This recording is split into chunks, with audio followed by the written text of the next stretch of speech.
என்னங்க எவ்வளோ பெரிய சாதனை படிச்சிருக்காங்க, பெரிய விஷயமே அது. நம்ம எல்லாருமே பாராட்டணும். அவருக்கு நம்ம எல்லாம் சேர்ந்து பெரிய பாராட்டு விழா நடத்தணும். நீங்கள் அங்கே வந்து இதெல்லாம் அவரை பற்றி நீங்கள் நிறைய விஷயம் கண்டிப்பாக என்ன சொன்னார்?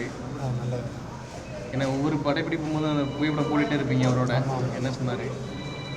இல்லை, அது வந்து அவர் வந்து பெருமையாக தான் நம்ம அவர் சொல்கிறத விட நம்ம தான் அவரை பற்றி அதிகமாக சொல்லணும். அதை அவர் பாராட்டு விழா நடத்தும் போது கண்டிப்பாக அவரை பற்றி நம்ம எல்லாருமே பெருமையாக பேசுவோம்.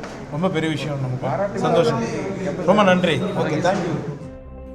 நடிகர் அஜித்குமார் பெரிய சாதனை படைத்துள்ளதாகவும் அவருக்கு பாராட்டு விழா எடுக்க வேண்டும் என்றும் நடிகர் யோகி பாபு கூறியுள்ளார். சென்னையில் நடைபெற்ற பேபி அண்ட் பேபி படத்தின் இசை மற்றும் ட்ரெய்லர் வெளியீட்டு விழாவில் அவருடன் நடிகர்கள் ஜெய், சத்யராஜ் மற்றும் இசையமைப்பாளர் டி இமான் உட்பட பலர் கலந்து கொண்டனர்.